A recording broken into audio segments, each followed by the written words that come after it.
Hola, soy Cristian Suárez, soy profesor del grupo 2 de laboratorio y de la teoría. Soy profesor del grupo 5. Voy a darles la instrucción de la práctica de haluros de alquilo, formación y reactividad. Entonces, los haluros de alquilo también podemos llamarlos halogenuros de alquilo y los representamos con esa fórmula general que viene ahí entre paréntesis Rx, donde R es cualquier grupo alquilo, eh, metilo, etilo, propilo, un anillo de benceno, etcétera, cualquier cadena de carbonos, ¿verdad? Y el X es cualquier halógeno. Entonces, flúor, cloro, bromo, yodo, ¿verdad? Estos compuestos son estables, son insolubles en agua, son económicos en su síntesis, son materias primas muy útiles en química orgánica, en síntesis y otros procesos donde se utilizan como disolventes, como en reacciones, extracción, en cromatografía y un montón de procesos más. Muchas veces estos compuestos nos ayudan a solubilizar cosas que son insolubles en la mayoría de disolventes. Cloroformo, el diclorometano, son súper útiles para eso. Sin embargo, todos estos compuestos no son verdes, ¿verdad? Son halogenados y tienen cierto grado de toxicidad asociados. Algunos llegan a ser cancerígenos. A nivel de estructura, veamos que tenemos un momento dipolar en el enlace carbono-halógeno hacia el halógeno, ¿verdad? El halógeno está parcial negativo y el carbono alfa está parcialmente positivo. Aquí abajo vemos la magnitud de esos momentos dipolares para todos los enlaces con halógenos. Vemos que los halógenos que son más grandes vienen siendo los menos polares, entonces el momento dipolar, bueno, los menos electronegativos, entonces el momento dipolar vean que es menor para, para ellos, mientras que para flúor y cloro, que son los más pequeños, vienen siendo los enlaces más polares. Ahí tenemos de ejemplo el clorometano y también el mapa de potencial electrostático. Vemos en la región rojita el cloro, la región parcial negativa, y azulito el metil, que es la región parcial positiva. Aquí tenemos los tipos de haluros de alquilo, las clases. Tenemos los haluros de metilo, tenemos los haluros primarios, secundarios y terciarios. Recuerden que ahí identificamos el tipo de haluro fijándonos en cuántas cadenas o a cuántos carbonos está enlazado el carbono alfa. Entonces ven que un haluro primario solo tiene una cadena, un grupo R, un carbono enlazado, ¿verdad? A cambio, en un haluro secundario, el carbono alfa está enlazado a dos eh, cadenas y en un haluro terciario está enlazado a tres cadenas, como vemos por acá. También tenemos los haluros que tienen alquenos, los vinílicos y los alílicos. Vean que en los vinílicos el haluro está enlazado directamente a un carbono del doble, que tiene un doble enlace, mientras que en un haluro alílico está enlazado al carbono vecino, que a ese carbono le llamamos carbono alílico, carbono vecino al alqueno. También pueden ser aromáticos, entonces si están enlazados directamente a un anillo aromático, les llamamos haluros arílicos, o en el caso de benceno específicamente, haluros fenílicos, y si están en el carbono vecino al anillo, se les llama carbonos bencílicos, y a ese carbono vecino se le llama carbono bencílico, así como arriba en el alílico le llamamos carbono alílico. ¿Verdad? Y en el caso de los dialuros, pueden haber varios casos, pero resaltando dos situaciones particulares, donde los dos haluros están en el mismo carbono, a eso le llamamos dialuros geminales, y cuando están en carbono vecino, les llamamos dialuros vecinales.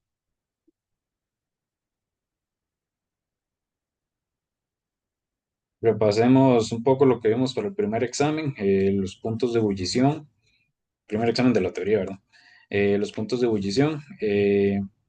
Vean que, ok, hay un momento dipolar presente, pero solo es apreciable en las moléculas pequeñas. En moléculas más grandes, ya en una cadena de carbono más grande, ese momento dipolar comienza a ser despreciable. Entonces, lo principal va a ser las fuerzas de dispersión que tiene la cadena principalmente y que también tiene el halógeno. Entonces, vean que los haluros de metilo, vean el punto de ebullición. Normalmente o negativo o menor a temperatura ambiente, ¿verdad? Vean que de los haluros de metilo, el único que es soluble, el único que es líquido a temperatura ambiente es el yoduro de metilo. El bromuro de metilo puede ser líquido a una baja temperatura, ¿verdad? A 3 grados ya sería líquido. Y el cloruro de metilo y fluoruro de metilo, esos sí son gases. Habría que enfriar mucho para lograr condensarlos. Y de comparación, ven que tenemos un alcohol, que sí, el alcohol tiene puentes de hidrógeno, entonces tiene una grandísima contribución a las fuerzas intermoleculares. Entonces, ven que es 65 grados, ¿verdad? Sin necesidad de tener átomos tan pesados como el yodo. Aumentando la cantidad de carbonos de la cadena, ven que ahí estaríamos bajando. Vean cómo aumenta el punto de ebullición. Vean los de flúor, de menos 78, menos 32, menos 3, 65, 92, al tener 6 carbonos, ¿verdad? Entonces, sí, conforme aumentamos la cantidad de carbonos, las fuerzas de dispersión de London, ¿verdad? Van aumentando su magnitud, entonces se vuelven más predominantes. Eh, y bueno, no está en el cuadro, pero si tuviéramos ramificaciones, eso disminuye el área superficial, entonces eso disminuye las fuerzas de dispersión y disminuye el punto de ebullición, ¿verdad? Ahora, el caso donde variamos los halógenos. Ven que los halógenos teniendo la misma cadena, eh, al aumentar el tamaño del halógeno, ven que aumenta el punto de ebullición, menos 38, 12, 38, 72 con yodo para los haluros de tilo. Y esto pasa porque conforme tenemos un halógeno más grande, vemos aquí el radio de Van der Waals, ¿verdad? El yodo es el más grande, eso aumenta su polarizabilidad y también aumenta el área superficial. Entonces, sí, eso va a aumentar las fuerzas de dispersión y aumenta el punto de ebullición. Y tiene sentido que al aumentar la cantidad de halógenos en la molécula va a aumentar el punto de ebullición.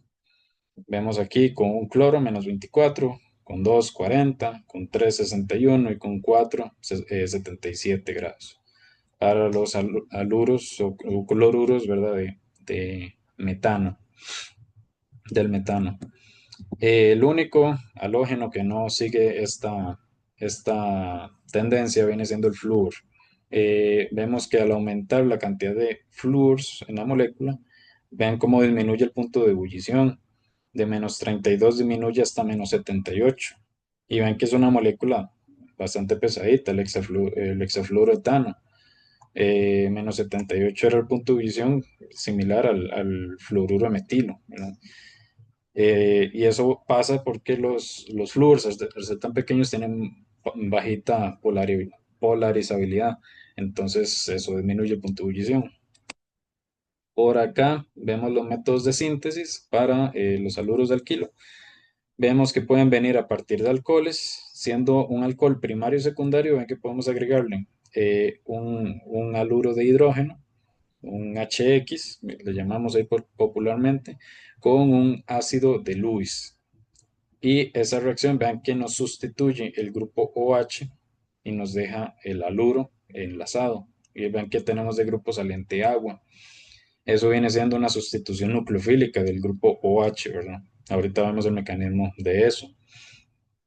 También otra ruta, o otras dos rutas, en realidad otras dos opciones, es utilizar tiraluros de fósforo o utilizar cloruro de tionilo específicamente para cloro, eso. Eh, Igual para haluros secundarios o terciarios. Ya cuando tenemos un haluro terciario, ese reacciona bien con un HX sin necesidad de un ácido de Lewis. Entonces ese nos da haluros terciarios con buen rendimiento. Em, a partir de alcanos, ven que podemos sintetizar cloruros y bromuros agregando el halógeno, digamos, en forma elemental y luz o calor. Eh, digamos, ahí va a ser una sustitución, pero ahora de un H del alcano. Y esa sustitución no es nucleofílica, es vías radicales. Entonces ven cómo nos deja el X enlazado, ¿verdad? Al grupo R. Y de su producto obtenemos un HX. Es importante resaltar aquí atrás de alcoholes, a partir de alcoholes, ven que pueden venir cloruros, bromuros y yoduros, los fluoruros no. Y a partir de alcanos, los yoduros tampoco. El caso del flúor es que con alcanos reacciona muy violentamente, igual con alquenos, entonces no es efectivo. Con alcoholes, el flúor, el HF, reacciona muy poco, casi nada, entonces no es eficiente tampoco. Y en el caso del yodo, en alcanos, la reacción es endotérmica, bastante. Y entonces más bien no tiende a reaccionar. Entonces por eso limitamos alcanos a cloro, a cloruro y bromuro. En el caso de los alquenos o alquinos también, vean que podemos hacer una adición electrofílica, como dice acá a la derecha, el nombre. Es una adición electrofílica al enlace pi. Entonces con HX igual podemos hacer una adición de los dos átomos, del H y del X como tal. Si fuera un alquino se podría hacer dos veces, porque los alquinos tienen dos enlaces pi. Entonces los alquinos nos llevan a dialuros. Este, eh, y bueno, los compuestos aromáticos, ahí resaltando el benceno, también podemos hacerles halogenación. Y eso viene siendo con el halógeno molecular, la X2, y con un ácido de Lewis. Esa va a ser la diferencia entre alcanos y un aromático, que el aromático requiere un catalizador, que es un ácido de Lewis. Y aquí viene siendo sustitución electrofílica aromática, no es vías radicales. Entonces vean que ahí nos sustituye el H del anillo y nos deja el X. Eh, Aquí normalmente se utiliza eh, cloruro de aluminio o cloruro de hierro 3 o en el caso de ser bromo, bromuro hierro 3. En el caso de yodo sí no se puede utilizar esos compuestos, sino que se utiliza ácido nítrico, que necesitamos un oxidante en esa reacción para la yodación. Eso viene siendo materia ya del cuarto examen de la teoría, ahí ya veremos eso, la sustitución electrofílica aromática. En lo que nos vamos a enfocar es en esto, a partir de alcoholes, que son los dos que vamos a hacer en el laboratorio. Vean las reacciones de los haluros de alquilo, son muy versátiles en sus reacciones, son buenos electrófilos. Entonces, vean qué podemos hacer. Agregándole un nucleófilo, podemos hacer una sustitución nucleofílica y eso nos abre las puertas a muchos productos que ahorita vamos a ver. Agregando una base, nos forma un alqueno por una eliminación. Agregando un anillo de benceno y un ácido Lewis, principalmente cloruro de aluminio o un haluro de aluminio, ven que nos forma eh, un enlace carbono-carbono entre la cadena que tenemos, ¿verdad? El carbono alfa de la cadena que tenemos y el anillo aromático. Entonces, básicamente estoy haciendo una alquilación al anillo aromático y se le llama alquilación de Friedel-Crafts. Y también a los haluros podemos agregarles magnesio y otros metales.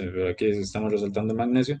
Vean que el magnesio se introduce entre el carbono y el halógeno y a ese compuesto le llamamos reactivo de Grignard y ese enlace carbono-magnesio es muy polar. Entonces eso va a hacer que sea una base bastante fuerte y un nucleófilo bastante fuerte. De esa manera podemos agregarle un electrófilo y se acopla. Entonces es muy útil.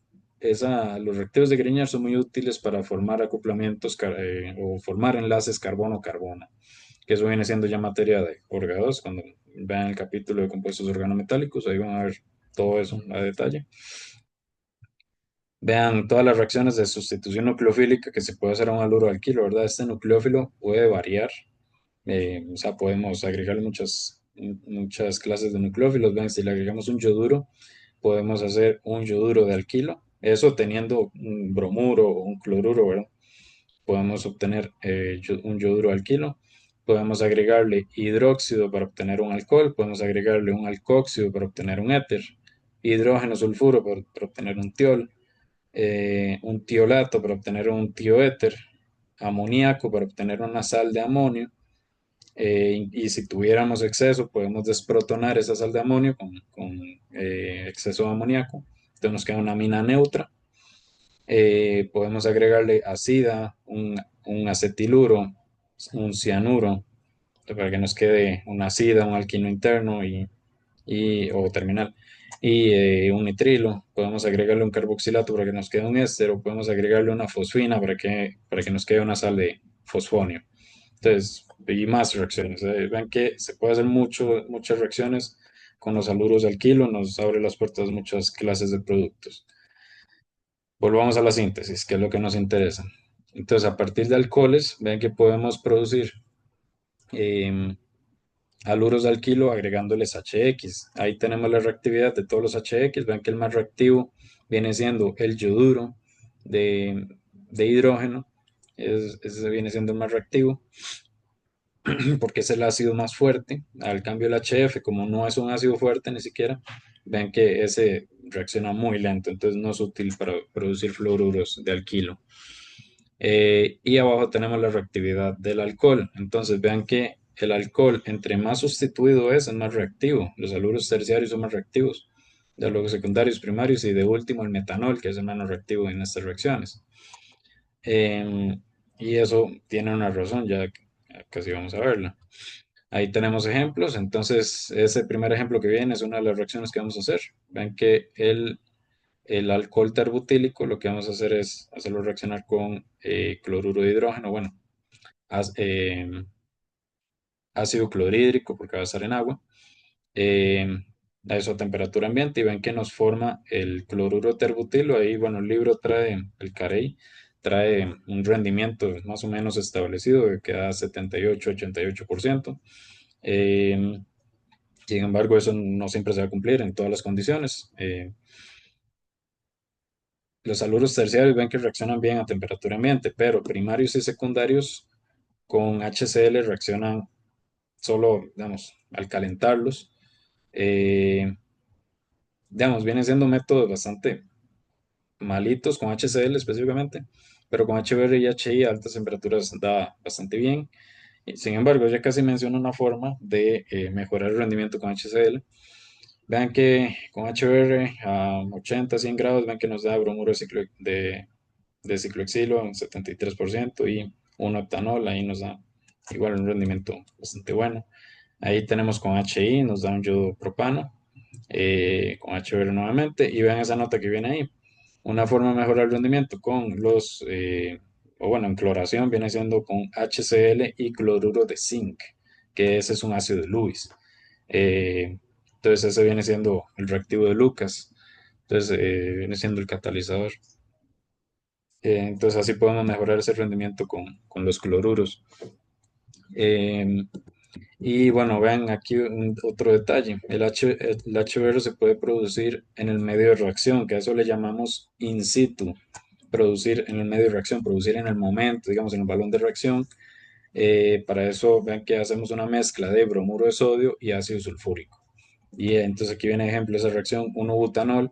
Entonces, bromuro de sodio, ácido sulfúrico, calor. Eso nos va a dar 1-bromobutano. Ahí el libro indica un rendimiento 90%. No siempre va a ser así el rendimiento, pero esta reacción con bromuro de sodio y ácido sulfúrico, 1-butanol, esa la vamos a hacer también. Vamos a hacer dos reacciones. Eh, pero sí, digamos, el método por el cual reacciona viene siendo que el ácido sulfúrico protona el bromuro y entonces forma HBr en el medio de reacción. Y entonces ya el HBr viene y reacciona con el alcohol, básicamente. Aquí tenemos los mecanismos, muy importante tener claros los mecanismos. Eh, Ven que un haluro primario va a reaccionar por SN2. Entonces, estas reacciones siempre son, primero, una reacción ácido-base entre el alcohol y el HX y posteriormente la sustitución nucleofílica.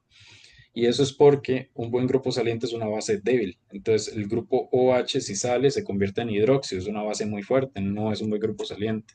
Entonces hay que activarlo primero, que eso es protonándolo, volviéndolo un buen grupo saliente. Entonces, vean que el primer paso del mecanismo es esa reacción ácido-base entre el alcohol y el HX formando un alcohol protonado y posteriormente el haluro correspondiente realiza un ataque nucleofílico eliminando no, sino sacando al grupo saliente básicamente. Entonces, aquí el agua viene siendo el grupo saliente, que es una base débil, y nos queda el haluro. Aquí tenemos el estado de transición. Vean que esto ocurre con haluros primarios perdón, con alcoholes primarios o metílicos, ¿verdad? Bueno, el metanol. Em, pero sí, la SN2, recordando eso del primer examen de la teoría, ¿verdad? Ven que consiste en que el ataque nucleofílico sea al mismo tiempo que la salida del grupo saliente. Ahora, los haluros secundarios y terciarios con HX van a reaccionar por un mecanismo SN1. Entonces, nuevamente, ven que tenemos la reacción ácido-base entre el alcohol y el HX, nos queda el alcohol protonado. Ahora, la SN1 se diferencia de la SN2 porque es en dos pasos, mínimo. En el caso de alcoholes siempre son dos pasos.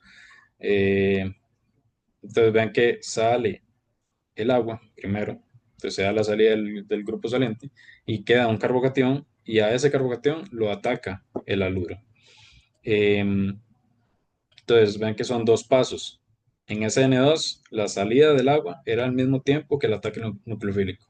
En SN1 vean que primero sale el agua y luego, después de haber formado el carbocatión, entra el haluro al- a la cadena, ¿verdad? Entonces, básicamente, esas vienen siendo las diferencias entre los mecanismos. SN2 para haluros, o bueno, no, pero para haluros, no, para al- alcoholes primarios y metanol, y SN1 para alcoholes secundarios y terciarios. Y la razón del orden de reactividad que teníamos antes era básicamente como la mayoría de los tipos de alcoholes, de la gran mayoría reaccionan por SN1, secundarios y terciarios. Tenemos este orden de estabilidad de carbocationes. Digamos, esto explica ese orden de reactividad, porque entre más estable es ese carbocatión, más reactivo es, más favorable es, ¿verdad? Entonces es más reactivo. Vean que por eso los alcoholes terciarios eran los más reactivos, porque forman carbocationes terciarios, luego secundarios, y los primarios y metílicos son carbocationes muy inestables, entonces no se forman, por eso es que viene y reacciona por ese N2. Este, y bueno, vean que entre más cadenas tenemos en el carbocatión, es más estable. Y eso era por la hiperconjugación que se da entre los orbitales sp3 del carbono vecino y el orbital p vacío del carbocatión. O sea, esa donación de densidad electrónica estabiliza más el carbocatión. Ahora, tenemos algunas pruebas eh, pruebas cualitativas para detectar la presencia de un haluro alquilo. Esas pruebas también nos pueden decir si el haluro alquilo reacciona por un mecanismo SN1 o SN2 o los dos. Y también nos puede ayudar a determinar el tipo de haluro, primario, secundario, terciario, alílico o bencílico. Entonces, vean que son dos pruebas en realidad. La primera es la prueba de Finkelstein. Ahí los reactivos que utilizamos es yoduro de sodio en acetona. A este viene siendo un mecanismo SN2 porque el yoduro es un nucleófilo fuerte, y eso es porque es grande, entonces forma enlaces más fácil. Y digamos, vamos a tener un positivo cuando veamos un precipitado blanco. Entonces, y eso es porque el yoduro de sodio es soluble en acetona, pero el bromuro y cloruro de sodio no lo son. Vean las reacciones acá abajo. Aquí tenemos 1-bromobutano y al agregarle el ion yoduro, que está asociado al sodio, ¿verdad? Pero digamos, el sodio es ion espectador, entonces el ion yoduro hace la SN2, sustituye al bromo, vean que queda 1-yodo-butano y queda bromuro de sodio, ¿verdad? El bromuro que salió se asocia al sodio, entonces resulta que el bromuro de sodio y el cloruro de sodio ambos son insolubles en acetona, entonces precipitan, son precipitados blancos. Entonces vean que la prueba me da positivo tanto para bromuros como para cloruros de alquilo. Sin embargo, tiene una limitación que es bastante importante, que es que no detecta yoduros de alquilo. ¿Y eso por qué? Porque si yo tengo un yoduro y le estoy agregando yoduro, sí, no está reaccionando como tal, o sea, el producto va a ser el mismo, ¿verdad? Entonces, y la sal que hace forma de su producto también es la misma, que es yoduro de sodio. Entonces no va a precipitar nada con un yoduro de alquilo. A pesar de que tenga la capacidad de reaccionar, no va a haber reacción porque el producto es el mismo que el reactivo, ¿verdad? Este, otro detalle de esta prueba es que la acetona no logra estabilizar carbocationes efectivamente, porque es un disolvente polar aprótico, ¿verdad? Por eso viene siendo un mecanismo SN2. Acá tenemos los resultados que llegaríamos a ver. Vean que los haluros primarios y secundarios nos reaccionan bastante bien porque es un mecanismo CN2, pero los terciarios no reaccionan, ¿verdad? Entonces vean que no hay precipitado. A veces, sí, la mezcla puede ser como amarillenta, pero realmente el precipitado que vemos es blanco. Y eso lo notamos bien cuando dejamos como que se acumule en el fondo del, del tubito. Vamos a ver como el líquido blanco, sí, perdón, el líquido amarillo, sí, pero el precipitado formalmente, ese viene siendo blanco. Ahí tenemos la reactividad, el tiempo de reacción perdón, el tiempo de reacción y la temperatura varían según el tipo de haluro. Aquí tenemos la reactividad para SN2, ahora sí. Eh, Vean que los que vienen dando positivos a temperatura ambiente vienen siendo bencílicos, alílicos y primarios. Esos son los que reaccionan rapidísimo, en pocos minutos. Sin embargo, los haluros secundarios, ellos llegan a reaccionar, como vemos acá en esta imagen, ¿verdad? Pero ellos reaccionan normalmente cuando se calientan. Cuesta mucho que reaccione a temperatura ambiente. Ahora, los haluros terciarios, ellos no reaccionan ni siquiera al calentarlos y los vinílicos y fenílicos tampoco reaccionan. ¿Y eso por qué? Porque reacciones de sustitución nucleofílica solo podrían darse en haluros que tengan un carbono alfa sp3.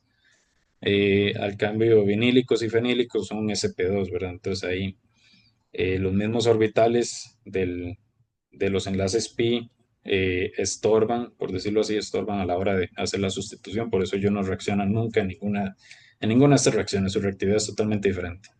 Entonces, si vinílicos y fenílicos no vamos a tener ningún caso de esos, porque ellos nunca reaccionan nunca. Perdón, ellos, ellos nunca reaccionan.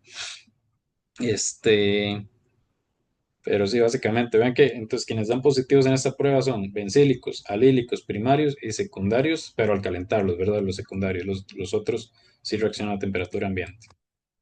La segunda prueba que tenemos viene siendo la prueba de nitrato de plata en etanol. Entonces, aquí los reactivos, ya los dije, nitrato de plata en etanol, esto no tiene ningún nombre como tal. El mecanismo es diferente, es SN1 y eso es porque se trata de una solvólisis. El etanol es nucleófilo débil y el mismo disolvente es quien reacciona.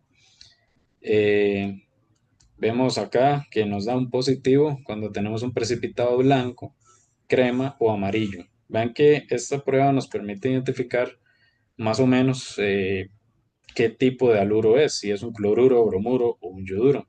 Y eso lo vemos con el color del precipitado. O sea, el cloruro de plata es blanco, el bromuro de plata es crema y el yoduro de plata es amarillo. Entonces ahí vamos a poder distinguir eh, qué tipo de haluro tenía. Y bueno, el nitrato de plata es soluble en etanol, los haluros no. Entonces eso es lo que nos permite que esta prueba se pueda utilizar para eso. Aquí vemos la reacción de tres haluros. Ven que un haluro terciario, aquí viene y reacciona. Me queda un grupo etoxilo pegado a la cadena donde estaba el cloro, ¿verdad? Y eso es porque el etanol es el que reaccionó. Como recordamos el mecanismo, como es SN1, entonces sale el haluro solito eh, y formaría, en ese caso, el carbocatión y ahí entra el etanol. Luego se desprotona y ya me queda el, ese haluro. Digo, ese éter, perdón. Y pues sí, como los haluros de plata son solubles en etanol, entonces precipita, ¿verdad?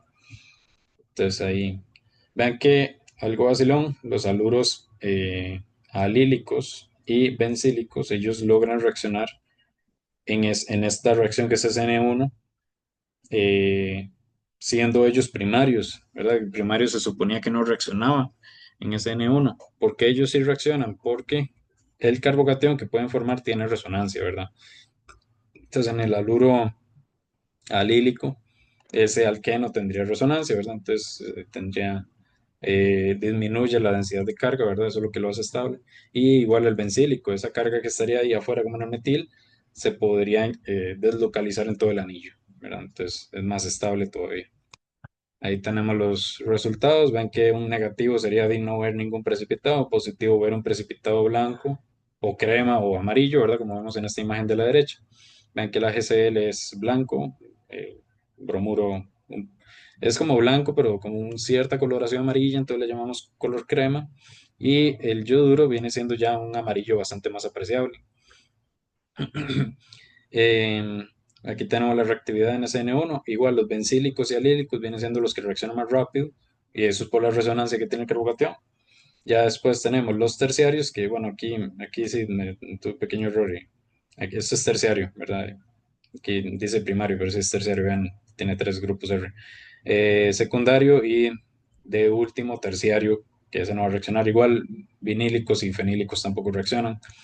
Eh, Vean que en esta prueba, entonces reaccionan bencílicos, alílicos y terciarios eh, a temperatura ambiente. Secundarios logran reaccionar a temperatura alta, digamos, calentando. Una excepción a eso vienen siendo los yoduros de alquilo, que ellos, cualquiera, primario, secundario y terciario, todos pueden reaccionar a temperatura ambiente y eso es porque el enlace carbono-yodo es bastante débil. Entonces, todos logran reaccionar. Eh, y bueno, ¿qué haremos en el laboratorio? Ahora sí, dos cosas, dos etapas, digamos, una etapa de síntesis de un haluro de alquilo mediante dos procedimientos. Ahí se va a ir turnando según las parejas del laboratorio. Eh, Entonces, vamos a tener un procedimiento para un haluro primario. Se requiere un equipo de destilación. Ven que es esta reacción de 1-butanol con bromuro de sodio y ácido sulfúrico calentando. Eso nos va a producir HBr in situ y entonces el HBr reacciona con el alcohol y nos forma 1-bromobutano. La segunda reacción que vamos a realizar es un haluro terciario. Aquí otro pequeño recito, pero disculpen, Safis. Es un haluro terciario este, ¿verdad? Eh, Esa la vamos a realizar en un embudo separador, ¿verdad? En uno de estos en los que hacíamos la extracción eh, líquido-líquido antes. Va a ser un procedimiento bastante parecido. Entonces, esta va a ser con terbutanol, HCl, entonces nos forma cloruro terbutilo y agua. La segunda etapa va a ser la caracterización del producto, que van a ser dos tipos de caracterizaciones. Primero, medir el índice de refracción, que, que eso es bastante rápido, ¿verdad? Ya lo han hecho. Y luego las pruebas cualitativas, que son las dos de las que les hablé antes. Esas pruebas se las vamos a hacer a los productos de estas reacciones.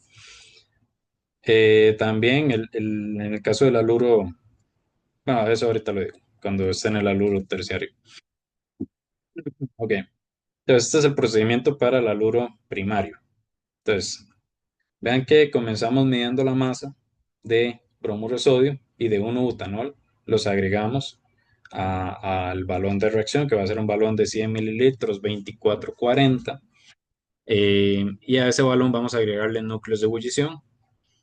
Ese balón vamos a enfriarlo y por otro lado, vean que en un beaker, igual en un baño de hielo, lo que vamos a agregar es, en este orden, muy importante ese orden, 6 mililitros de agua destilada y 10 de ácido sulfúrico concentrado. ¿Por qué ese orden? Sí, ¿qué tal si lo hago al revés? Ácido sulfúrico primero, luego el agua. Lo que pasa es que se vuelve loco el ácido sulfúrico. Diluir un ácido concentrado es un proceso muy exotérmico que hasta puede pringar, entonces es muy peligroso hacerlo de esa forma, ¿verdad? Entonces no se hace así. Entonces, primero agua y luego el ácido, ¿verdad? Yo le agrego el ácido concentrado al agua, no al revés. Y eso igual en un baño de hielo porque es exotérmico. Entonces, cuando ambas disoluciones ya estén preparadas, bueno, ambas mezclas ya estén preparadas y estén frías, las vamos a mezclar. ¿Y por qué hay que enfriar? O sea, ya vimos que el diluir el ácido, porque es necesario, pero ¿por qué hay que enfriar el balón? ¿Por qué hay que enfriar esa otra disolución?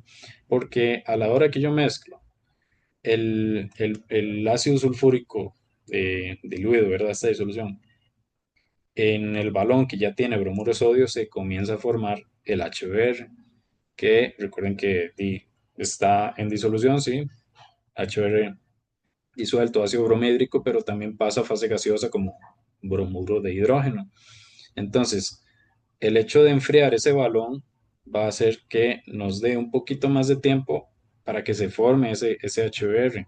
Porque si estuviera a temperatura ambiente y yo lo mezclo así de golpe, se va a formar muy rápido y nos va a afectar porque va a salir mucho gas. Entonces, la idea de enfriar ese balón de tener las dos disoluciones frías es que a la hora de mezclarlas dure más tiempo, un poquito más, unos minutos más, en formarse el HBr. Y aquí es clave que tengamos, o sea, armemos rápido el sistema de destilación. O sea, antes de mezclar las dos disoluciones, que yo ya tenga los soportes, que ya tenga las prensas, la altura medida y todos esos detalles, eh, para que cuando yo mezcle, simplemente ponga el balón, lo ajusto. Bueno, no, mentira, ya estaría en la prensa, digamos, yo lo pongo en la prensa, ¿verdad? Ya a la hora de mezclarlas, yo lo pongo en la prensa, agrego el ácido sulfúrico y para agregarlo tiene que ser con un embudo y eso es para que no quede en la unión esmerilada, ¿verdad? Armo el sistema, revisamos que esté, que no hayan fugas y comenzamos el calentamiento. Básicamente porque, eh, o tal vez no comenzamos el calentamiento directamente mientras se revisa y todo, mientras les damos la aprobación, pero al menos que ya esté el sistema más cerrado, que no sea el balón ahí al aire, liberando HBr, ¿verdad? Entonces, es importante eso, digamos, ya ustedes no pueden tener el sistema armado desde antes de mezclar las disoluciones, pero sí al menos tener los soportes, las prensas, la altura ya medida y todo eso, que sea simplemente colocar el balón, agregar el ácido sulfúrico, revisar que no haya nada en unión esmerilada, ni sólidos ni líquidos. En el caso de que haya, como dice aquí en el cuadrito, limpiamos con servilleta, comenzamos, armamos el sistema de destilación y comenzamos, ¿verdad? No comienzan a destilar hasta que no les revisemos, por favor, ya sean el profesor o los asistentes, porque si hay alguna fuga en el sistema es bastante peligroso, porque es HBr, o sea, ya no es agua, etanol, acetona, algo de ese estilo, sino que ahora es de algo bastante más peligroso. Este, tanto así que si llega a haber una fuga así importante de HBr, hay que evacuar el laboratorio. Entonces, sí, no comienzan a calentar hasta que no les hayamos revisado el sistema. Y muy importante, la unión esmerilada, ¿verdad? Que no les quede sólidos en la boca del balón y tampoco el ácido sulfúrico, porque eso va a generar fuga a la hora de acoplar la cabeza de destilación. Vean el sistema de destilación. Comenzamos acá en el balón de 100 mililitros, que era el balón anterior. Tenemos una manta de calentamiento. Eh, Recuerden siempre, una manta de calentamiento siempre tiene que estar conectada al reóstato o al regulador de voltaje. Nunca puede ir conectada directamente al, digamos, al enchufe, porque si no, la manta calienta descontroladamente, se puede quemar y va a calentar la mezcla muy violentamente y puede pasar un accidente. Entonces, nunca, nunca, ni en este laboratorio ni en todo lo que hagan en su futuro profesional, nunca conecten una manta directamente al enchufe. Tiene que tener un regulador de voltaje, ¿verdad? Y por eso en el laboratorio, siempre que las usamos, siempre ellas tienen, ¿verdad? Ven que posteriormente sigue la cabeza de destilación, el termómetro a la altura indicada, ¿verdad? Ven que el sistema es muy parecido, es casi el mismo al de la práctica de destilación que ya hicimos. Sigue el condensador, recuerden la entrada de agua abajo y en la parte superior del condensador, la que está más arriba, la salida. Eh, Recuerden ajustar bien las mangueras para que a la hora de abrir que no salga volando, ¿verdad? Y todo el mundo se empape de agua. Eh, Colocamos la alargadera y bueno, antes de ir a las cosas nuevas, vean las prensas donde van, ¿verdad? Una en la unión esmerilada del balón y la otra en la unión esmerilada de la alargadera. No va ninguna prensa ni en el condensador ni en la alargadera por acá, digamos como casi en la salida o demás. Simplemente son dos prensas y en esas posiciones, que son las posiciones más recomendadas. Ya con eso el sistema se sostiene bien. O sea, si yo comienzo a ponerle un montón de prensas por todo lado, eh, para agarrarlo bien el sistema, más bien son más puntos de tensión. Entonces, con cualquier movimiento, se quiebra el condensador o las demás piezas. Entonces, por eso siempre tenemos dos prensas únicamente, no más. Y bueno, las cosas nuevas respecto al sistema anterior que habíamos hecho de destilación. Vean que en la salida de la largadera vamos a colocar un Erlenmeyer que va a tener agua. y esa agua va a estar hasta arriba, casi tocando la punta de ¿cómo se llama? De la largadera. Y además vamos a tener un algodón en, eh, en la salida del Erlenmeyer, digamos, en la boca. Y todo esto, ¿por qué? Porque, digamos, tenemos HBr, igual, si se libera, nos va a causar problemas, ¿verdad? Entonces, eso viene siendo de una trampa de HBr como tal, porque el HBr, como es soluble en agua, entonces al salir por acá ese gas, se va a disolver en el agua, idealmente. Parte de él podría salir por la boca del Erlenmeyer y entonces para eso es el algodón humedecido, ¿verdad? Entonces, básicamente ese es el propósito del Erlenmeyer y también vean ese baño de, de hielo, ¿verdad? Eso es también para que contribuya a la trampa del HBR. Entonces ven que es un sistema muy similar al que ya habíamos armado, solo que con esa trampa de HBR al final. Ahí se va a ir recolectando tanto agua, el sistema tiene agua, como el haluro de alquilo. El haluro de alquilo se va a destilar y se va a recolectar en este embudo, perdón, en este Erlenmeyer que tiene agua. Y ustedes dicen, pero suave, pues se me está llenando un montón de agua. Pues sí, ya después separamos el agua porque es insoluble. Todo bien, el asunto es eh, que no podemos sacar solo el haluro porque el haluro, el bromuro, 1-bromobutano, tiene un punto de ebullición muy similar al agua, que es 101. El agua es un poquito menos de 100, ¿verdad? A la presión que trabajamos, a la presión atmosférica que tenemos. Entonces, básicamente vamos a calentar eh, suavemente, no violentamente, ¿verdad? No vamos a calentar a full, ¿verdad? Vamos a poner la manta de calentamiento entre 5 y 6 por ahí y vamos a ir calentando suavemente. Si vemos que no estila, bueno, ya ahí podemos ir calentando más, pero inicialmente comenzar en esos valores 5 6 incluso 4 dependiendo de la manta y del róstato. Vamos a notar la temperatura a la cual comienza a destilar el, cuando comenzamos a ver gotas, ¿verdad? Ya saliendo. Y cuando suspendemos la destilación, cuando vemos que la temperatura aumenta respecto a ese valor inicial, cuando la temperatura aumenta de 10 a 16 grados, ¿verdad? Es un aumento muy grande, entonces ya ahí paramos de destilar. Y bueno, como dije, el producto va a quedar ahí recolectado en ese Erlenmeyer. Entonces, ese Erlenmeyer con agua, lo que vamos a hacer es agregarlo a un embudo separador y no vamos a agitar, simplemente vamos a dejar que las fases se distribuyan, se separen. Tampoco le vamos a colocar el tapón. Digamos, si le colocamos el tapón, va a costar más que esas fases se separen. Entonces, simplemente, aquí está el embudo, ¿verdad? Agregamos la, todo lo que tenía el Erlenmeyer, toda esa agua. Podemos hacer lavados con agua, ¿verdad? Porque igual. Eh, y eso en caso de que vean que quede haluro de alquilo ahí dentro, ¿verdad? Va a tener como una coloración medio amarillilla. Eh, y vean que lo que sigue es sin agitar, ¿verdad? Nuevamente, no hay que agitar en este primer paso. Simplemente vamos a separar las fases, ¿verdad? Entonces abrimos la llave y separamos las fases. El 1-bromobutano resulta que es más denso que el agua, entonces vamos a ver cómo se acumula abajito, ¿verdad? Una pequeña fase. Eh, entonces sacamos esa fase orgánica por abajo y la fase acuosa la sacamos por arriba, ¿verdad? Y descartamos la fase acuosa.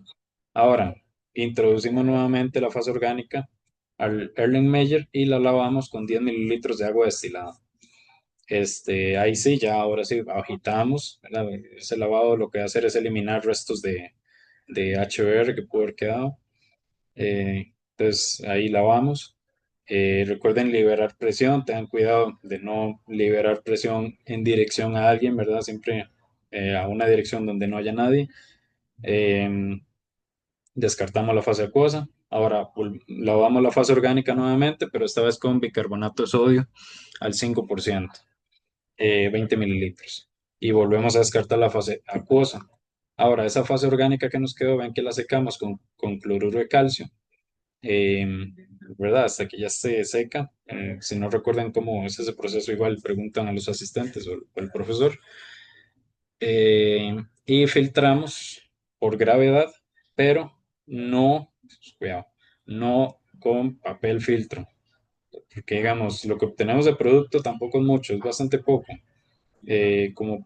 Digamos, si usamos un papel filtro, lo que pasa es que un montón del producto se nos va a perder en el papel filtro, ¿verdad? Se va a absorber en el papel filtro.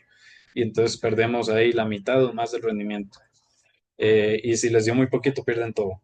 Entonces, hay que hacer una modificación a esa filtración y es utilizar un pedacito de algodón, como se ve por acá. Ven que hay como una bolita, bueno, digamos que ese es un pedacito de algodón. Entonces sí, digamos, el algodón va a impedir que pase el desecante y deja pasar el producto, todo bien, va a absorber una pequeña cantidad, pero no se compara con lo que absorbería el papel filtro, que es un montón más. Entonces, por eso hacemos esa modificación, un pedacito de algodón y un pedacito, ¿no? O sea, no es agarrar un tuco así de algodón y ponérselo al embudo, no. O sea, es un pedacito, es bastante pequeño. Cualquier cosa, digamos, nos preguntan de qué tamaño debe ser, porque, digamos, la idea no es taquear el embudo y tampoco que sea demasiado para que lo absorba el producto. O sea, es un pedacito apenas para bloquear la salida y que no pasen los sólidos, nada más. Si le agregan demasiado o si apretan muy fuerte el algodón, lo que pasa es que se taquea, entonces no pasa, pasa muy, muy lento el líquido, entonces no es ideal hacer eso. Eh, Eso, digamos, el producto, ven que lo filtramos a un Erlenmeyer prepesado, recuerden prepesar, y no se les olvide, y ya ahí podemos medir la masa, y así, es un Erlenmeyer pequeño, de 50 mililitros, ¿verdad? Em, Entonces, pequeñito y medimos la masa, ya sabemos cuánto nos dio, determinamos el rendimiento, medimos el índice de refracción para ese producto y hacemos las pruebas, ¿verdad? Entonces, básicamente.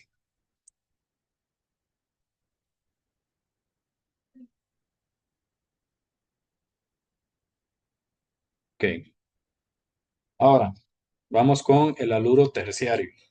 Entonces, para eso es un procedimiento bastante más sencillo que el del haluro primario, digamos, pero sí tiene cuidados.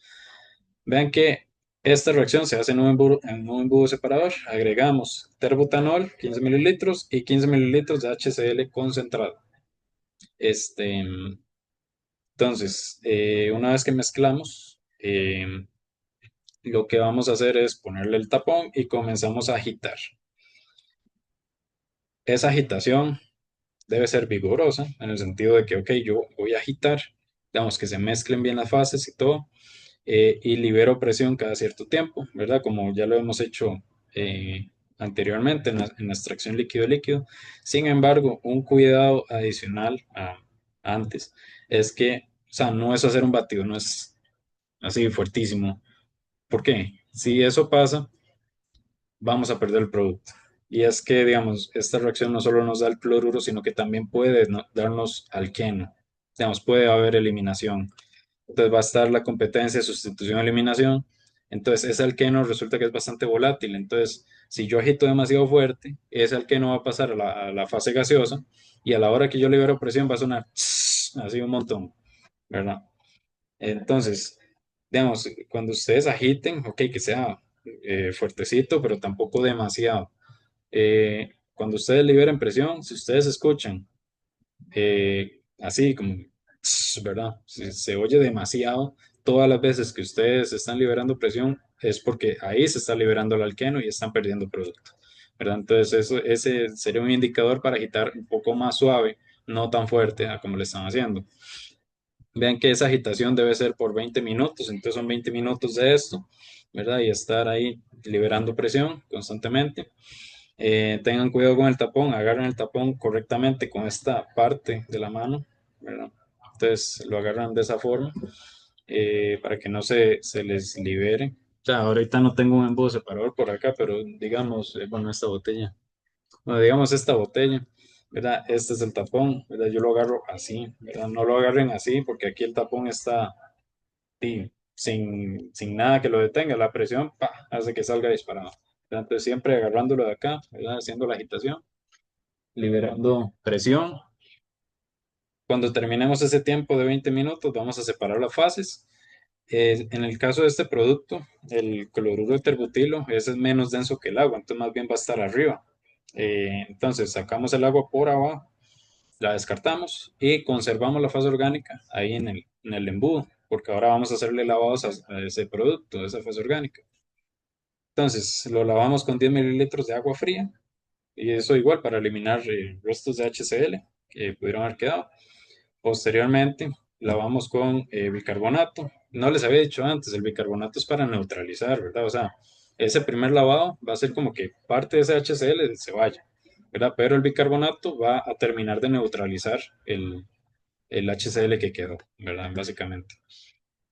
Otro cuidado que no les dije con bicarbonato, tanto, digamos, ven que este workup es muy similar para los dos métodos. Cuando estén haciendo con bicarbonato, va a haber formación de gas, que es dióxido de carbono, ¿verdad? Entonces, tengan cuidado a la hora de agitar, ¿verdad? Que no se les acumule demasiado la presión, porque esto forma dióxido de carbono, ¿verdad? Y bueno, todas las fases acuosas las descartamos, la fase orgánica se seca con cloruro de calcio, la filtramos nuevamente con un pedacito de algodón en un Erlenmeyer prepesado y lo mismo, ¿verdad? Medimos el índice de refracción, hacemos las pruebas y determinamos el rendimiento. Eh, en el manual van a ver que dice que se puede microdestilar este producto para determinar su punto de ebullición. Eso ya queda a decisión de cada profesor si lo quiere hacer o no. Tengan en cuenta el factor tiempo, porque si realizamos esto, debemos tener cierto tiempo disponible, ¿verdad? No es una parte obligatoria de la práctica. Ok, ahora las pruebas. Ya les expliqué, de verdad, la parte teórica. Veamos cómo es el procedimiento. En la prueba de yoduro sodio acetona, ven que lo que hacemos es tener cuatro tubitos. En cada uno de ellos ven que agregamos 20 gotas de esa disolución de yoduro sodio en acetona. Ahora, en el tubo uno agregamos el patrón. Digamos, ustedes van y buscan la botellita de 1 bromo butano. En el tubo 2 ustedes van y buscan la botellita de cloruro de bencilo. Y en el tubo 3 y 4 vamos a agregar los productos, ¿verdad? Entonces ahí por lado de mesa, ustedes se van a compartir los productos, ¿verdad? Unos hicieron la destilación, otros hicieron el aluro terciario. Entonces ustedes ahí se van a compartir una gotita, una gota del producto, ¿verdad? Para cada prueba.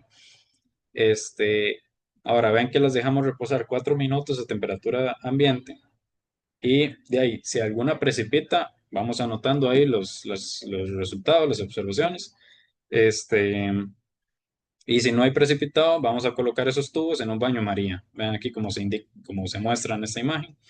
Entonces ahí, bueno, no es un baño María como tal, es agua tibia.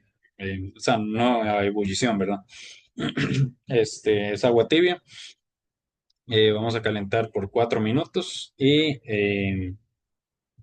si precipitó algún otro eh, si hay precipitado en alguno otro de los tubitos, anotamos los resultados. Y si no, también anotamos los resultados, ¿verdad? Vean que, como habíamos visto antes, los haluros primarios reaccionan a temperatura ambiente, secundarios y terciarios no, pero después de calentarlos, vean que el secundario sí reaccionó, el terciario no, ¿verdad? Y así, entonces, por eso la importancia de calentar. No tenemos un haluro secundario, pero igual es para que vean ahí los resultados en cada uno. Aquí tenemos un video de ejemplo que había grabado la sección. Eh, este video es de la pandemia, si no me equivoco, es viejito, pero digamos, tiene, digamos, todo un ejemplo de cómo identificar una incógnita, que es bastante importante. Más que todo para la última práctica, que la última práctica va a ser de eso, identificar incógnitas con estas mismas pruebas. Entonces, ahorita sí sabemos qué son los productos, sí sabemos cuáles son los patrones, pero es importante también ese proceso de identificar esa incógnita. Y ahora, la prueba de nitrato de plata en etanol es exactamente igual en realidad, nada más que cambiando los reactivos. Ve que son 20 gotas de nitrato de plata y en etanol al 2%, en el tubo 1 bromo butano, en el tubo 2 cloruro bencilo y en el tubo 3 y 4 los dos productos, ¿verdad? Uno en cada uno. Agitamos, dejamos reposar 4 minutos a temperatura ambiente eh, y si no, calentamos, ¿verdad? Entonces, eh, si anotan los resultados, ¿verdad? Si precipitó a temperatura en caliente, ¿verdad? Anotan, y si no precipitó, y también anotan. Ahí igual el video es el mismo, el que está acá. Tiene las dos pruebas ese video. Y con eso terminamos la presentación. Ahora, un detalle importante para la libreta viene siendo, ¿qué se hizo? Aquí.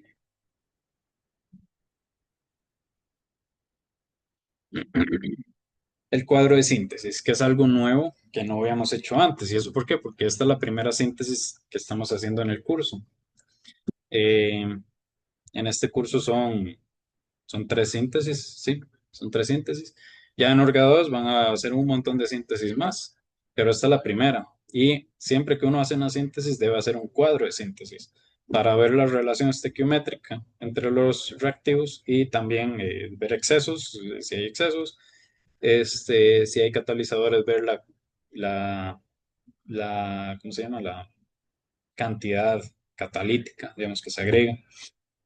Y también el cuadro de síntesis nos permite predecir cuánto se va a formar de producto, que es el rendimiento teórico.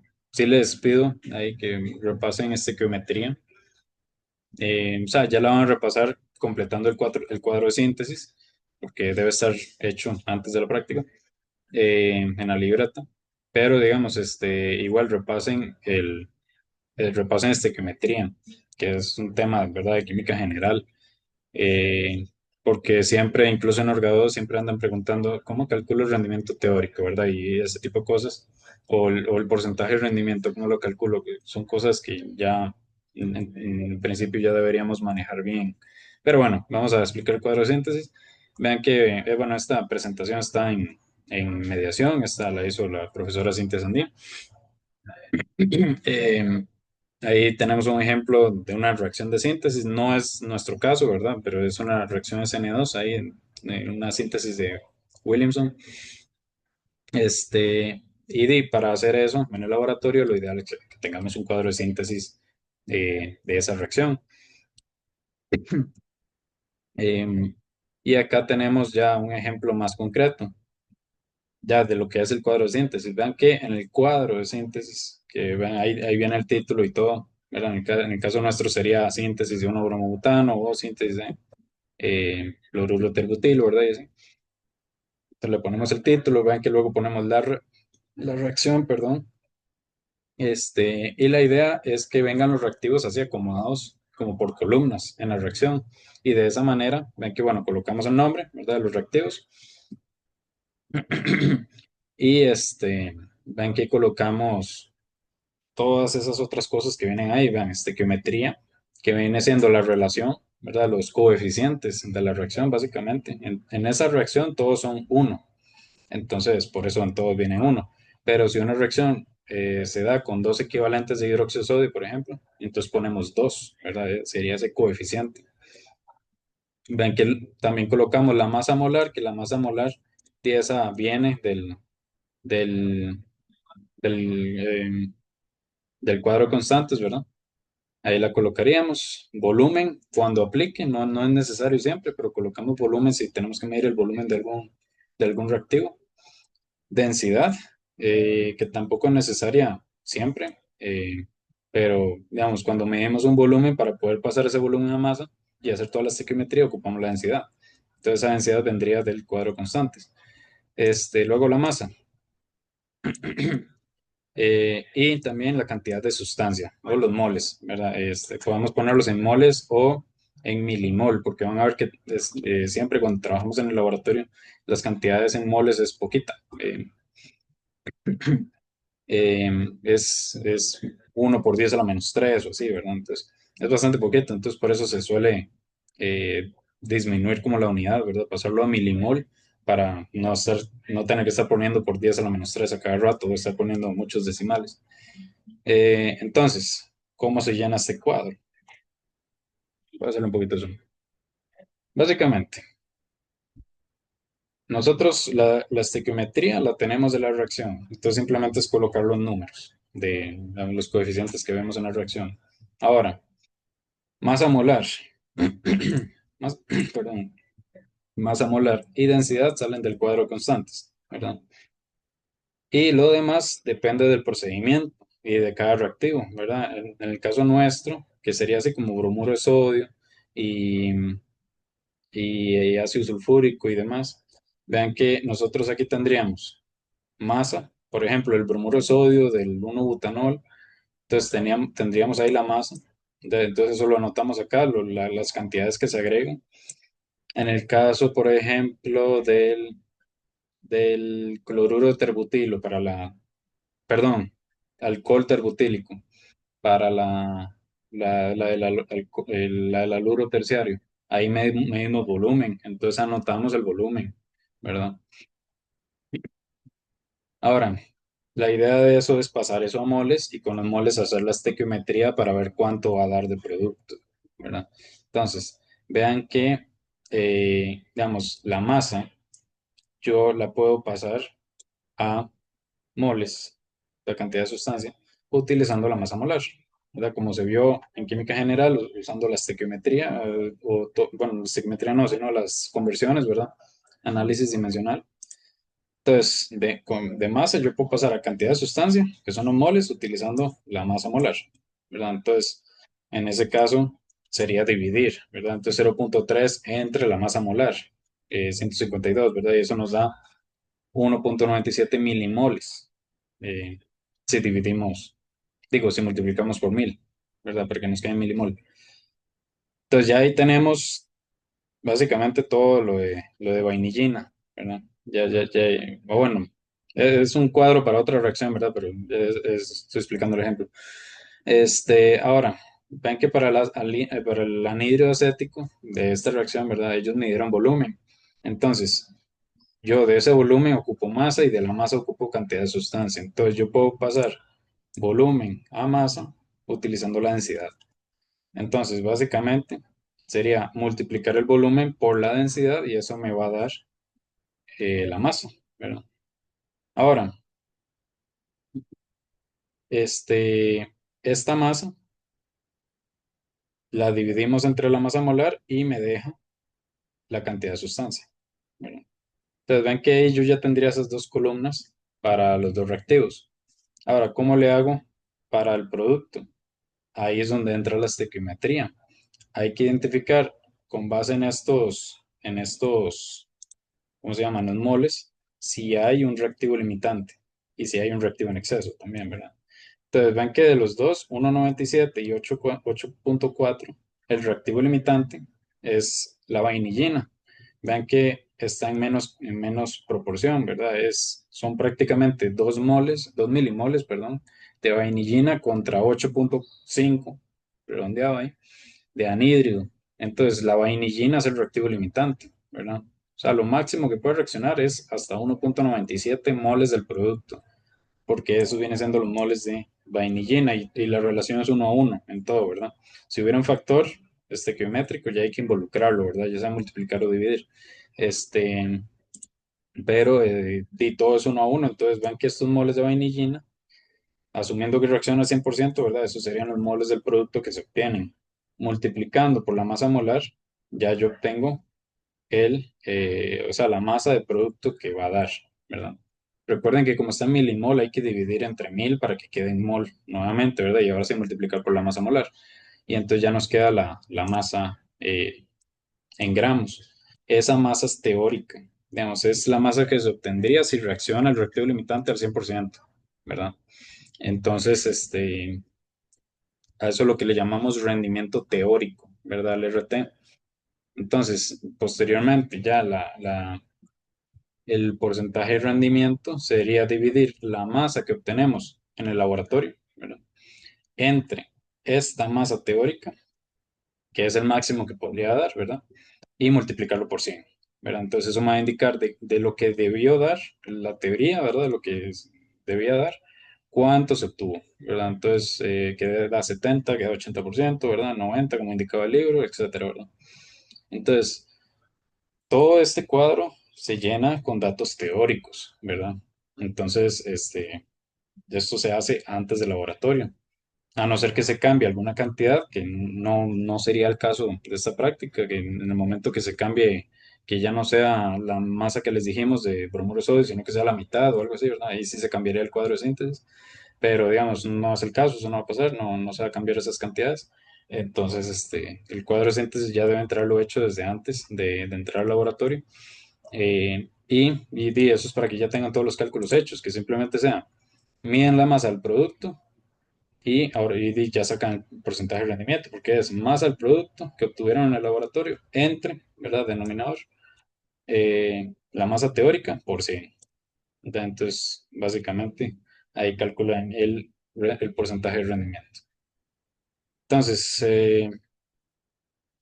básicamente eso sería la práctica de aluros de alquilo. Si tienen dudas, nos pueden escribir a los profesores, al profesor Kenneth también. Básicamente, recuerden, como son dos síntesis, son dos cuadros de síntesis, ¿verdad? Tal vez no dije eso antes, pero sí, digamos, se va a repartir en el laboratorio a cuál pareja o cuál grupo le toca cuál, ¿verdad? Entonces ustedes tienen que tener los dos cuadros de síntesis hechos, los dos procedimientos en la libreta, eh, todo para las dos prácticas, ¿verdad? Ya en el laboratorio se les indica cuál les tocó, ¿verdad? Entonces, básicamente, eh, que pasen una buena tarde, mañana o noche, dependiendo de a qué hora me están viendo, y que les vaya bien en esta práctica. Éxitos.